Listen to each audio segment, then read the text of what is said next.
Assalamualaikum warahmatullahi wabarakatuh. Alhamdulillahilladzi arsala rasulahu bil huda wa dinil haqq liyuzhirahu 'ala ad-din kullihi walau karihal musyrikun. Asyhadu an la ilaha illallah wahdahu la syarika lah wa asyhadu anna Muhammadan 'abduhu wa rasuluh. Subhanaka la ilma lana illa ma 'allamtana innaka antal alimul hakim. Rabbi shrah li sadri wa yassir li amri wahlul 'uqdatam min lisani yafqahu qawli. Rabbana iftah bainana wa bain qaumina bil haqqi wa anta khairul fatihin. Alhamdulillah summa alhamdulillah, pertama-tama dan selama-lamanya marilah kita tidak lupa untuk senantiasa memanjatkan ataupun merafakkan sedikit-tinggi rasa syukur kita yang tidak terhingga kepada Allah Subhanahu wa ta'ala. Lantaran pada malam ini sebagaimana biasa kita dapat hadir ke surau At-Tiniyah ini. Kalaulah tidak kerana rahmat kasih sayang Allah, tak sampai kita ke surau malam ini. Kalaulah tidak kerana nikmat sihat kurniaan Allah, nikmat lapang waktu yang Allah Ta'ala berikan kepada kita, mungkin malam ini kita tidak akan dapat menampakkan kaki-kaki kita ke surau Diniyah melaksanakan solat maghrib berjamaah. Dan seterusnya marilah sama-sama kita ambil sedikit iktibar, sedikit ibrah, pengajaran daripada nasihat-nasihat agama, sama ada daripada ayat-ayat Allah Subhanahu wa ta'ala ataupun hadis-hadis Nabi sallallahu alaihi wasallam yang akan kita rangkumkan pada malam ini tentang kisah sahabat Nabi yang akan sama-sama saya kongsi dengan tuan-tuan, ayah-ayah dan ibu-ibu sekalian, sahabat seterusnya selepas kita bincangkan nama sahabat-sahabat yang lepas. Antara malam ini saya nak kongsi tentang seorang sahabat yang bernama Amr bin al-As radhiyallahu ta'ala anhu. Kenapa saya pilih nama Amr bin al-As? Sebab terdetik dalam hati saya balik dari Mesir seminggu ni. Saya baru balik Mesir seminggu tuan-tuan. Dan di antara masjid pertama yang kita ziarah dan lawat, tak lain dan tak bukan ialah Masjid Amr bin al-As yang terletak di Mustat, Mesir, Egypt, tempat saya mengaji satu ketika dulu. Tuan-tuan, setelah lebih kurang 26 tahun saya balik Mesir 1997, masuk UTM mengajar sebagai pensyarah 1998. Dan tidak pernah selepas itu saya berkesempatan untuk ke Al-Azhar, ke bumi Mesir, tempat saya mengaji dan menuntut ilmu dan pengalaman hidup satu ketika dulu. Kebetulan minggu lepas 10 hari saya diminta untuk bawa trip travel ke para sufi. Ada lebih kurang 38 orang. Alhamdulillah sempatlah saya kembali berada di bumi Al-Azhar Mesir yang dinamakan Ardul Kinana. Mesir ini dinamakan Ardul Kinana, bumi para nabi dan para rasul. Sebab tuan-tuan, kisah yang terdapat dalam Al-Quran antaranya banyak memaparkan kisah-kisah tentang Mesir. Antaranya tentang Nabi Allah Musa, Nabi Allah Yusuf, Musa lawan Fir'aun. Fir'aun di mana tuan-tuan? Mesir. Nabi Yusuf di penjara, kemudian jadi menteri Perdana Menteri di mana? Di Mesir juga. Dan memang kalau kita belajar sejarah kelahiran Nabi-Nabi dan Rasul-Rasul, kebanyakan Nabi-Nabi dan Rasul-Rasul adalah daripada Bani Israel ataupun keturunan Yaqub. Daripada Yaqub lahirlah 12 beradik antaranya Yusuf. Daripada Yusuf inilah Yahya, Zakaria, Isa dan sebagainya adalah anak-anak keturunan Bani Israel, bangsa pilihan Allah. Israel ni tuan-tuan, nama dia hebat. Bani Israel artinya bangsa puak kaum pilihan Allah. Cantik nama tu, Israel dulu lah. Jangan pula bila saya sebut Israel, cantik namanya, bangsa pilihan Allah. Jangan tuan-tuan pula letak nama anak Muhammad Israel pula. Israel ini tak sama dengan Israel dulu lah. Tuan-tuan muslimin dan muslimat sekalian, alhamdulillah. Jadi bila saya balik dari Mesir, selepas melawat Masjid Amrul As, saya terdetik dan terpanggil untuk sama-sama berkongsi dengan tuan-tuan malam ini berkenaan dengan salah seorang sahabat Nabi yang terkenal dengan kebijaksanaan ataupun dengan kepintarannya hingga digelar sebagai Dahiyatul Arab, antara orang yang paling bijak di kalangan Arab, ataupun hari ini kita panggil genius, genius, intelek, terpelajar, bukan sekadar ada ilmu, bahkan seorang yang bijak. Duhail Arab ini maksudnya orang yang makir, tidak orang yang bijak. Dan kalau boleh kita lakapkan, kita boleh beri julukan, Amr bin Al-As ni dia macam pegawai strategiah. Terutama bila beliau dilatih oleh Nabi SAW mengetuai beberapa siri serangan Khandaq, dia panggil Syariat. Nabi ni tuan-tuan ada dua jenis perang. Pertama dia panggil perang besar lah, Al-Harb. Satu lagi dinamakan dengan Saraya ataupun Sariyah. Ini projek serang Khandaq 10-20 orang, 100 orang. Yang ini memang lain sikit. Jadi Amr bin Al-As ni tuan-tuan, level dia macam Sayyidina Ali lah. Kalau dibalik sahabat-sahabat dan pejuang bersama Nabi, Sayyidina Ali karramallahu wajhah antara orang paling bijak. Amr bin Al-As dibanding musyrikin Quraisy. Jadi malam ini kita kongsi sikit dalam masa 45 minit ini sebelum Isya. Siapa Amr bin Al-As? Amr bin Al-As, Al-As bin Wa'ilah dia adalah salah seorang daripada pembesar Quraisy, ataupun seorang pemuka Quraisy yang paling kuat menentang Islam, menentang Muhammad. Geng-geng Abu Jahal, Abu Lahab, Abu Sufyan belaka ni. Jadi Amr bin Al-As lahir sebagai salah seorang anak penentang agama Muhammad. Dia lebih kurang 7 ataupun 8 tahun muda daripada Nabi. Maksudnya kalau Nabi itu umur 40 dapat hidayah dan juga ilham untuk menyampaikan Islam sebagai seorang Nabi dan Rasul, Amr bin Al-As umur dia 33 tahun lebih kurang. Dia tengah muda. Dalam muda panglima perang, budak bijak. Jadi digunakan pakai oleh Abu Jahal, Abu Lahab, Al-Mughirah, Wa'il sebagai inilah benteng pemuda-pemuda yang lawan Muhammad dan pengikut.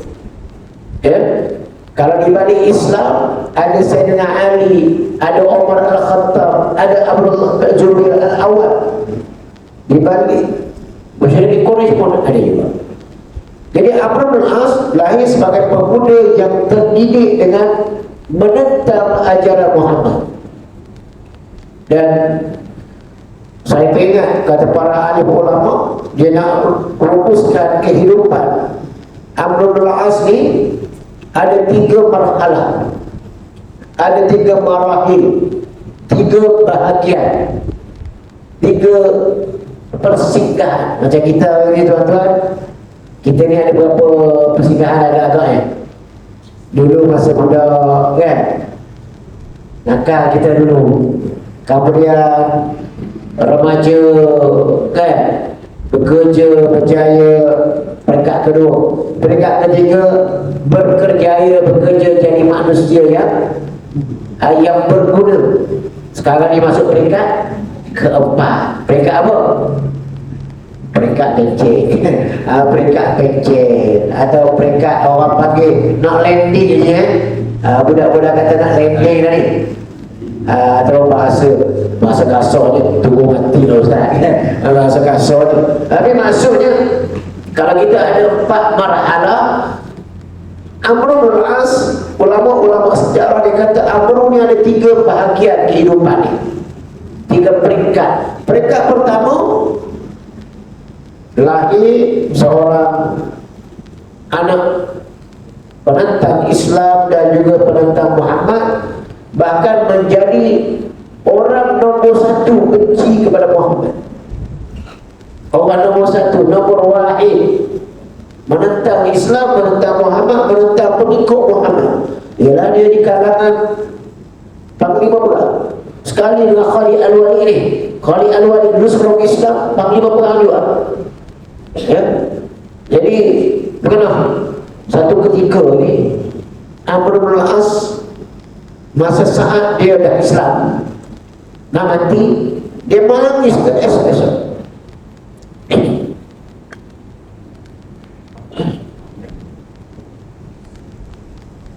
Balik daripada negara Arab ni tuan-tuan, panas sikit lah. Panah dia bukan nak kata panah Malaysia lagi, musim sejuk sekarang, cuma panah dia campur dengan sejuk. Jadi debu, debu. Jadi kita orang Melayu ni memang tak tahan debu-debu ni kan. Debu lagi sejuk lagi 3 hari juga baru dikawal. Semalam start kuliah, hari ni okey lah, alhamdulillah. Tadi pun pergi ceramah di Japan kan. Japan menyebut ceramah dari alhamdulillah. Tuan-tuan muslimin dan muslimat sekalian, saat beliau nak meninggal dunia, terbaring di pembaringan, dia menangis teresak-esak. Anak dia berdatang tanya, "Ya abati, lima tabki?" Wahai ayah, kenapa menangis? Ya, ada kamu ni sahabat Nabi, kamu yang pejuang Islam yang hebat, tapi kamu menangis, kenapa? Nak kata takut mati tak logik, panglima perang ni.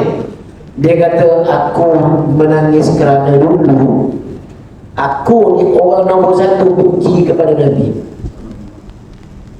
Kalau boleh, akulah orang yang nak bunuh Nabi. Dan aku bimbang kalau Allah Ta'ala tak ampunkan dosaku. Ini sahabat tuan-tuan, Amr bin As. Sebab tu dia menangis. Dan kita ni tuan-tuan mungkin begitu juga lah kot. Setahu saya, kita ni bila sampai peringkat umur, orang panggil penghujung usia, ya, kadang-kadang datang memori semalam je dah. Kenangan-kenangan lama yang masa kita kedai dulu, tampar orang, ambil harta orang, zalimi orang, betul tak? Masa tu rasa Allah dulu banyaknya dosa. Bagus perasaan tu, menyebabkan kita insaf, kita bertaubat, kembali kepada jalan yang benar dan sentiasa isti'dad, buat persiapan. Ya, bagus kita muhasabah, tapi yang lebih bagus lagi kalau muhasabah tu kita buat action plan tindakan. Macam kita ni ada surau, kita nampak tengok bocor, tanda flash rosak, bagus nak buat. Kalau bahasa ukur dan juga teknikal dia panggil inspection kan. Ingat bukan bangunan je, jiwa ni kena inspection juga. Ni kita nak sambut Ramadan ni, dah masuk bulan apa ni? Sya'ban dah, Rajab dah habis dah. Sya'ban dah nak masuk Ramadan. Ramadan adalah bulan untuk alkohol. Dalam bahasa kereta ya tuan-tuan, cukup timing dia 6 bulan ataupun cukup masa dia 10,000 km, 5,000 hingga 10,000 kena tukar minyak. Tak. Mungkin sepak pelak dia kena tukar. Kita setiap tahun Allah Ta'ala susun atur cantik bulan Ramadan puasa. Perut ni penat dah, ada proses makan macam-macam, persembun dengan sontong, dengan lontongnya, dengan mikari tuan-tuan. Sebulan rehat. Latihannya bermula bulan Rajab dan juga Sya'ban ni boleh test hari ni. Puasa Isnin kami. Jangan pula datang bulan Ramadan baru nak start. Masa tu lebih cuba. Sebab tak biasa. Saya baru pergi Mesir tuan-tuan, Allah. Nak pergi Mesir, di antara program ke Mesir, naik bukit Tur Sinai. Naik bukit apa? Tur Sinai. Orang Melayu panggil Tur Sinai. Bahasa Arab Tur Sinai. Naik bukit Jabal Musa, bukit Musa yang datang bermunajat kepada Allah 40 hari itu. Masih ada bukit tu di sana. Dan saya sebagai pelajar Al-Azhar ni, kita biasa bercuti memang pajak bukit tu lah. Masa muda-muda dulu berlari pajak bukit. Sekarang ni pergi bawa trip, moci-moci pencing. 38 orang, yang daftar nama 10 orang dia sanggup pajak. Yang lain tak sanggup, dah rehat, dah tidur di hotel. Tapi saya sebagai tour leader lah, ketua yang bawa trip, kena pajak lah. Dan rasa semangat dia orang baru 51. Agaklah biasa. Siap dengan pajak Bukit Sinai. Siapa pernah pergi Mesir? Ada orang pergi Mesir? Sini ada? Tak ada? InsyaAllah kita pergi tahun depan ya. Pergi semangat sikit. Pergi macam Bukit Sinai boleh? Boleh je ya, semangat. Jabal Nur naik kan? Kalau pergi Mekah, kita akan naik Jabal Nur, bukit tempat Nabi terima wahyu, Gua Hira. Saya pergi ke Mesir tuan-tuan, antara tempat yang mesti pergi pelajar Al-Azhar pergi ke Sinai. Cuti kita naik. Tuan-tuan nak naik tuan-tuan 5 jam. 5 jam. 12 malam biasa kita naik. Guna lampu ni tuan-tuan, berjaya berjalan tak nampak mana dah ceruk bukitnya. Dulu zaman saya naik tak ada orang panggil apa? Tak ada trek ataupun tak ada tangga-tangga ni. Cantik dah tangga, ada bahagian tangga-tangganya. Sekarang pergi naik alhamdulillah. Daripada pukul 2 malam biasa sampai 5 jam, pukul 5 pagi sempat solat subuh ke atas. Ramai orang naik tuan-tuan.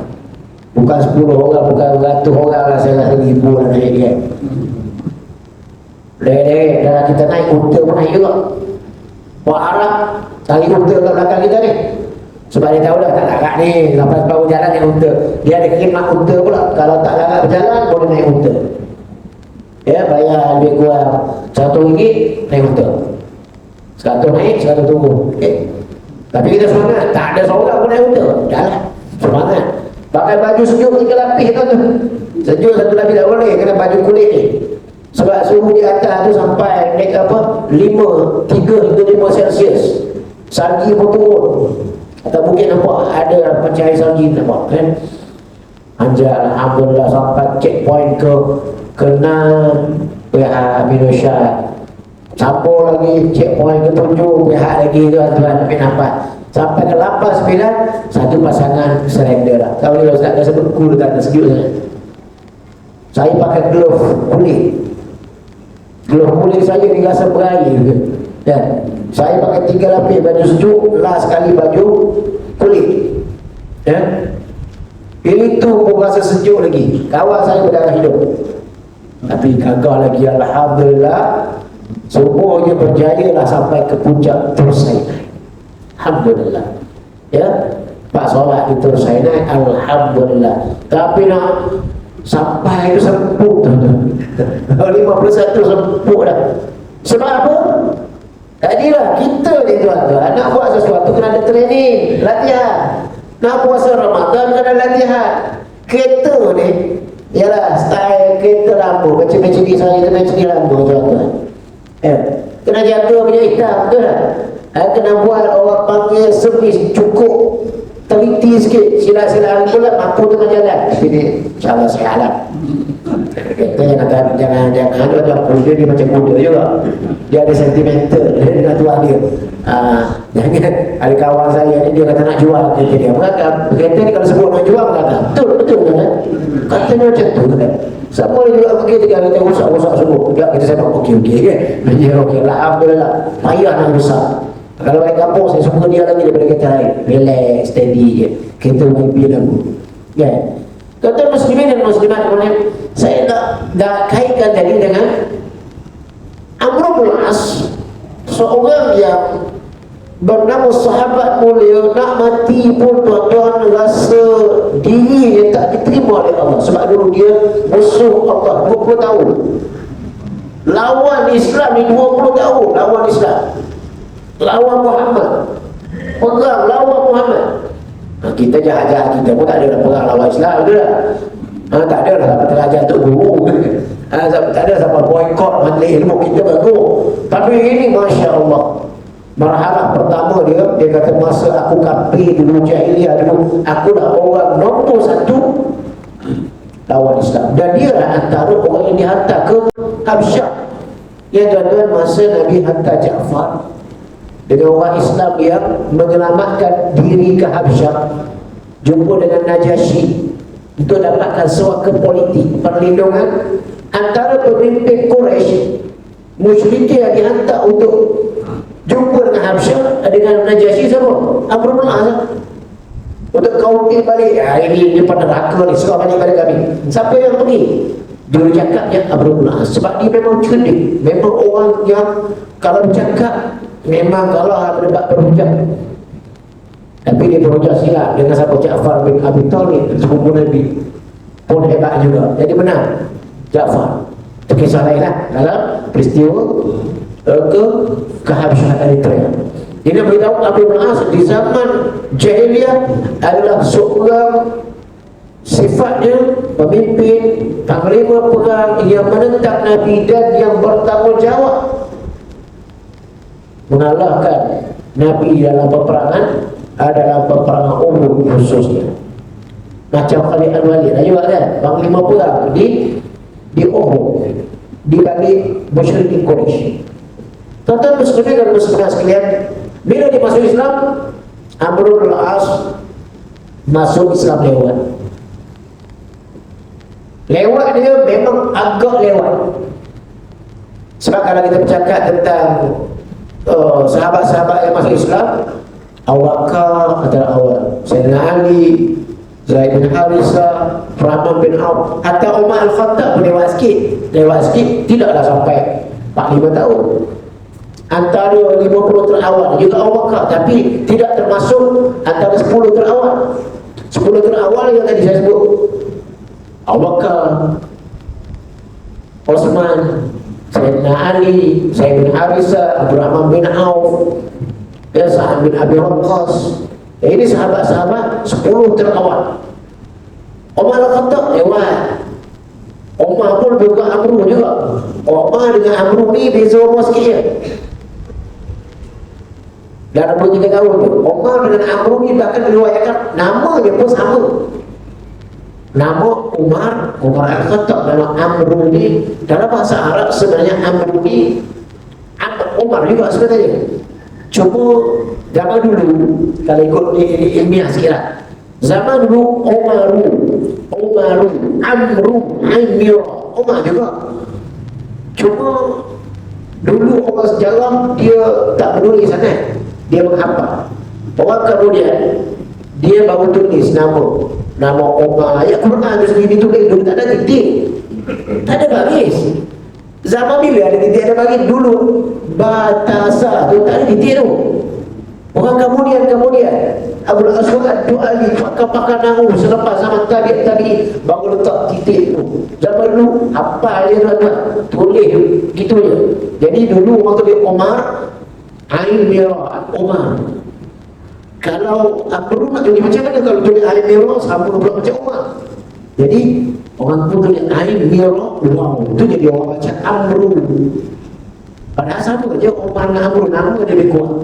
Ya, tapi tak apalah, tak salah kalau kita baca Umar bin Khattab dengan Amru bin As.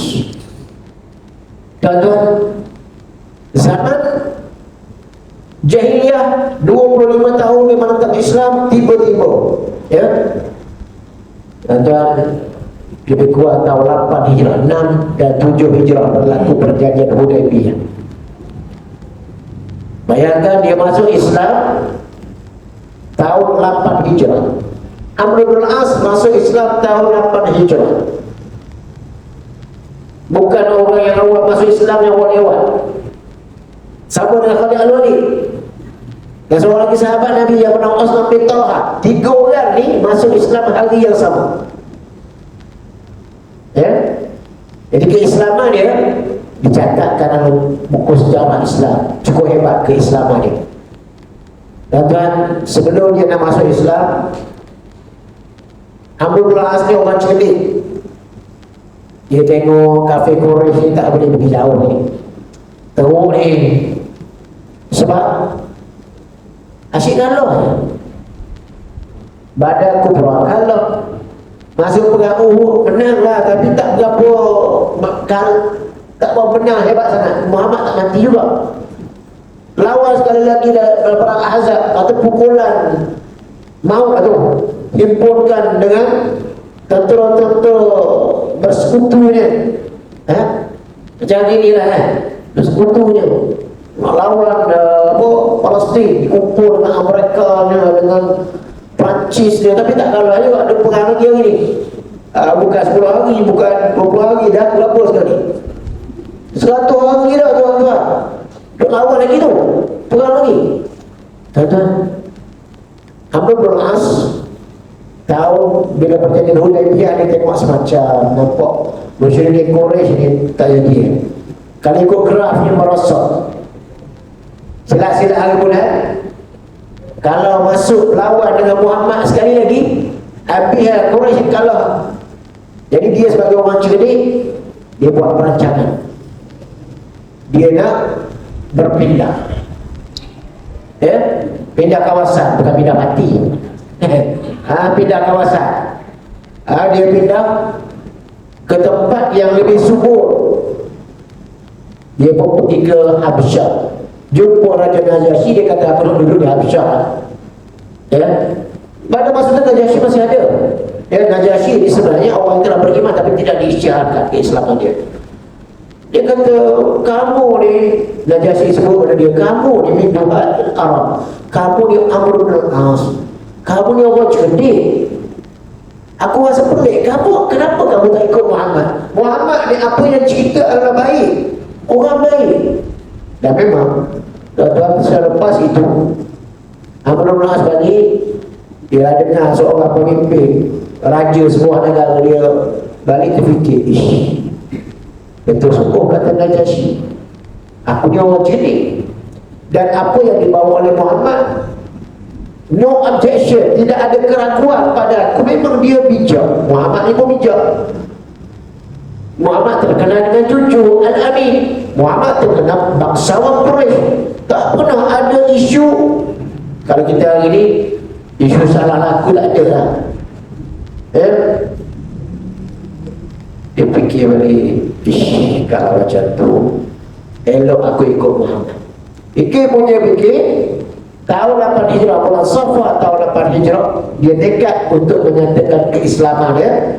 Dia naik kuda nak pergi Madinah, menyatakan keislaman. Sampai tengah jalan, jumpa dengan Khalid Al-Walid. Rupanya Khalid Al-Walid pun berhasrat untuk memeluk Islam juga. Khalid Al-Walid ni pun lambat juga masuk Islam, tahun 8 Hijrah juga lah. Tak tahu 8 Hijrah ni macam mana. 8 Hijrah ni maksudnya Nabi dapat wahyu umur berapa tahun? Berapa tahun tuan-tuan? Nabi dapat wahyu? Ingat? Berapa tahun? Umur Nabi berapa? 40. Umur Nabi 40 tahun, Nabi dapat wahyu di Gua Hira. Dan Nabi melulu Islam di Mekah berapa tahun? 3 13 tahun. Nabi hidup di Mekah 13 tahun. Di Madinah 10 tahun. Kenapa? Sebab tempoh 23 tahun inilah turunnya wahyu. Al-Quran dibukukan selama 23 tahun. Jadi kita tengok secara Islam, faham kan? Dengan kuliah di tuan-tuan dengar, yalah dengar tu dengar juga. Jangan ada biji punya lelaki je kan. Memang kita oh ada. Nanti bulan depan saya nak tanya balik. Nabi masuk Islam, Nabi dapat wahyu berapa tahun tadi? 40. Itu mula sedar tu kan. Nabi terima wahyu pertama umur Nabi 40. Nabi duduk di Mekah berapa lama sampaikan Islam? 13 tahun. Di Madinah 10 tahun. Sebab itu Nabi wafat umur berapa? 63. Sebab 13 campur 10 daripada 40 63. Okay. Bayangkan Nabi di Mekah 13 tahun. Masa tu Khalid, masa tu Amr bin As tak masuk Islam 13 tahun. Lama dulu. Dekat 3 pekan kalau dah raya. 3 pekan tak masuk Islam. Nabi berhijrah ke Madinah, ke Yathrib 10 tahun. 5 tahun pertama perang pada Al-Kubra, Uhud dan juga Khandaq tahun ke-6 Hijrah.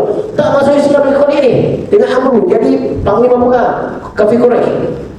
Tahun Hijrah dikira tahun pertama Nabi Hijrah kan. Jadi tahun 8 Hijrah, 8 tahun.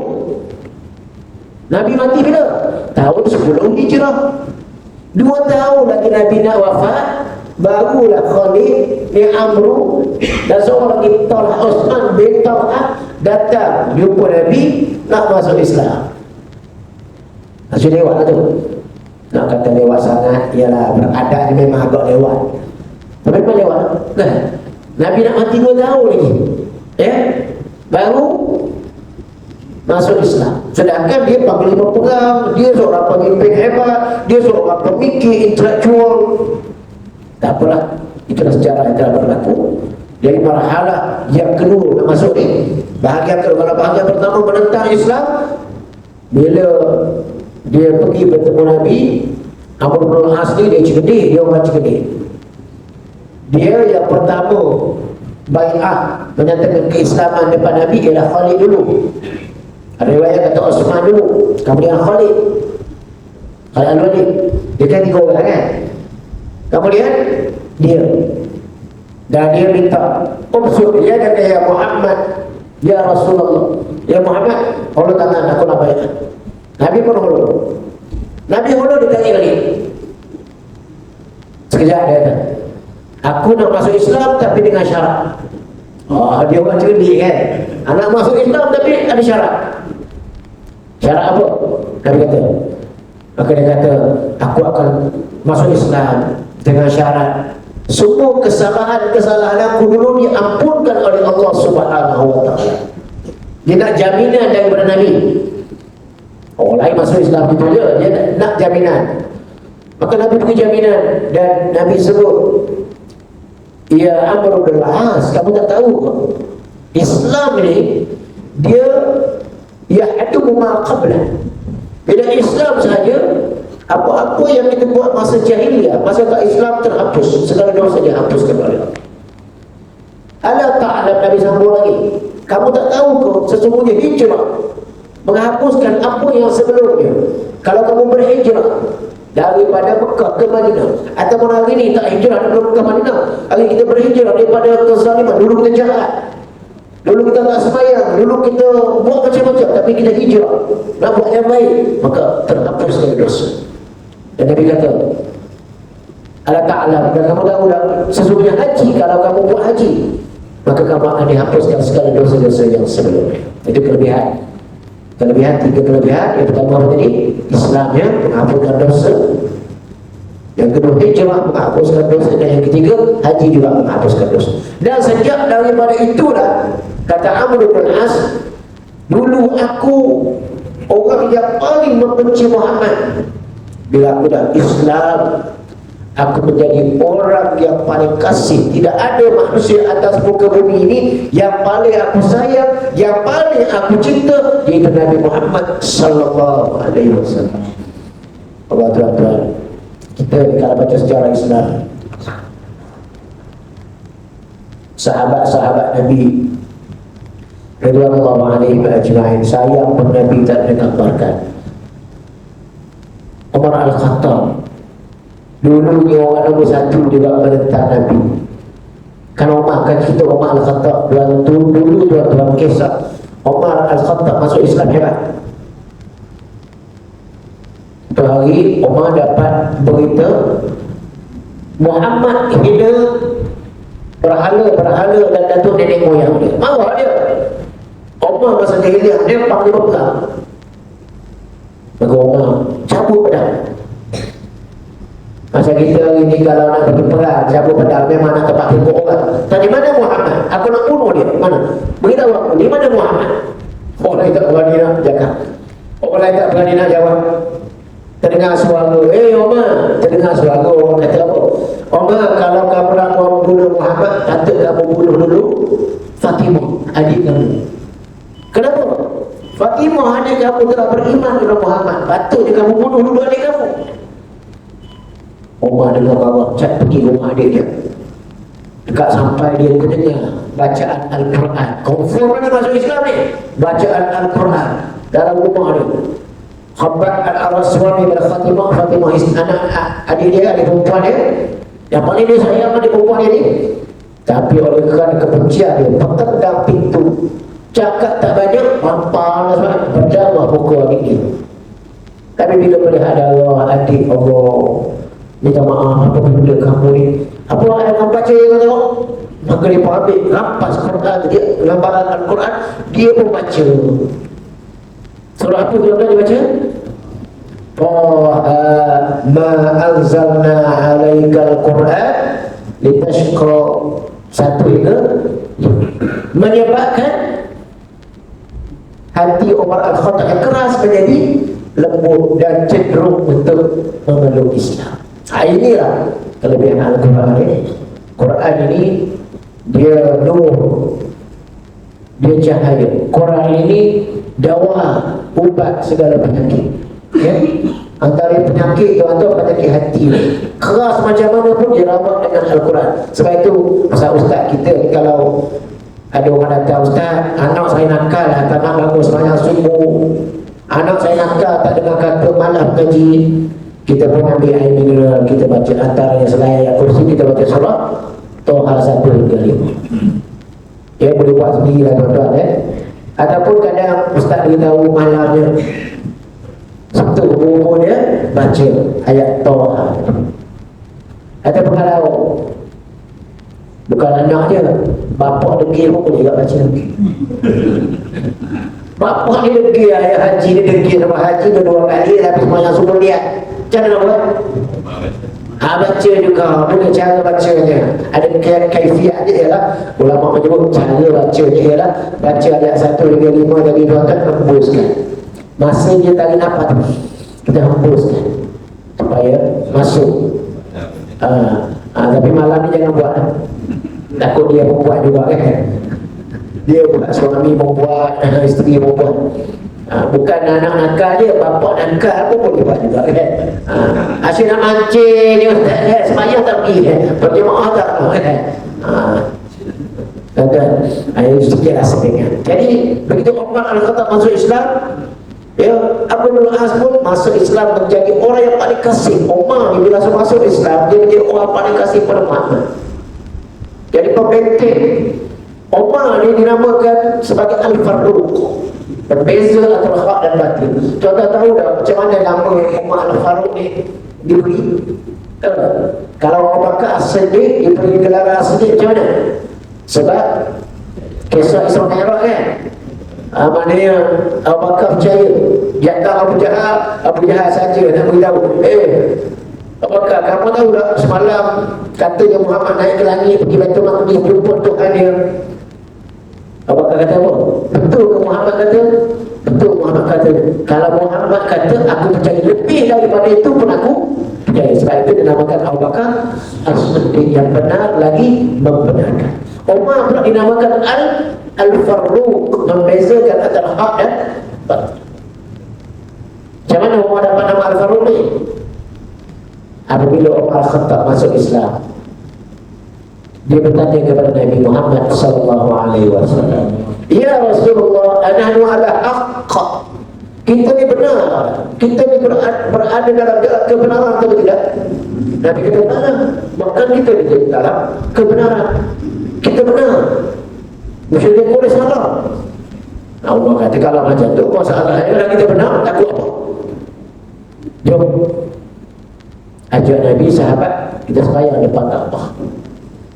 Masa sebelum itu tak ada orang berani sembahyang depan Kaabah melainkan Nabi Muhammad dengan Abu Bakar. Itu pun kena lilik apa dengan tahi burda kena romok, kena cekek. Tak ada orang berani. Tapi bila Umar masuk Islam, Umar pun ajak buat saudara Nabi Hamzah buat satu bagi, Umar buat satu bagi, dua bagi. Yang pertama dia siapa nak mati sini? Tapi nak sembahyang, jangan ganggu. Allah sembahyang yang pertama secara jahri, secara terang-terang. Apabila Umar Al-Khattab masuk Islam, sejak itu Nabi memberikan nama Umar Al-Khattab ni Al-Faruq. Ya, gelarannya Umar Al-Khattab Al-Faruq, yang berbeza dengan antara hak dan batil. Ada tu Muhammad Zamani Al-Basuti, berasal dari Basuti. Masa dah masuk waktu Isyak, ada marhalah yang kedua dan ketiga ni saya cadang kita sambung pada Melayu akan datang. Hanya Melayu akan datang, jemputan akan datang insya-Allah ya. Sebab saya pun ada bertemu dengan Parti Ustaz pukul 9 nanti ada bersuara sikit insya-Allah. Sebab kuliah hanya waktu 40 minit je. Lebih 40 minit kita tengok jam kan. Tengok muka Ustaz dia nak berhenti kan. Sekarang itu saja yang baik daripada Allah yang kurang tu kekurangan saya. Cuma saya terlupa. Saya balik Mesir itu tuan-tuan, minta maaf. Malam ni saya tak buat tabung. Alhamdulillah tabung sumbangan kepada pelajar yang saya buat Malaysia telah pun ditutup. Alhamdulillah dah ada dermawan yang buat sumbangan untuk melunaskan pembayaran. Cuma bila saya pergi Mesir, punya adalah sahabat kita yang duduk sana. Ada masih ada 10 keluarga pelajar Malaysia yang tak balik-balik, yang khidmat untuk pelajar di sana. Ada yang buat travel, ada yang buat restoran, antaranya koma. Sahabat saya orang Terengganu, kerja dia buat mahjud dan juga buat minyak tong. Budak nak balik dia bekalkan. Jadi saya tak nak cerita panjang tuan-tuan. Kan kempen lebih-lebih orang kata berniaga pula tak semua, tak elok kan.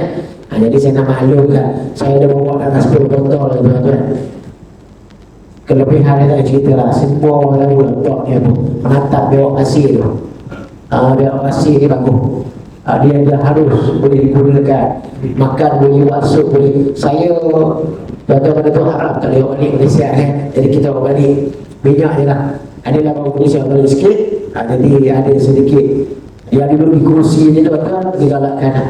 Lepas ni tak duduk di kursi lah kan. Kalau pengguna contoh satu dipegang dan segalanya berdiri tu kan.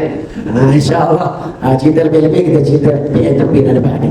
Jadi yang duduk kat kursi ni dia wajib beri 2 betul. Jadi insyaAllah siapa yang berminat berjumpa saya belakang nanti ada lah dia. Allahuakbar. Assalamualaikum warahmatullahi wabarakatuh. A'udzubillahi minasyaitonir rajim. Bismillahirrahmanirrahim.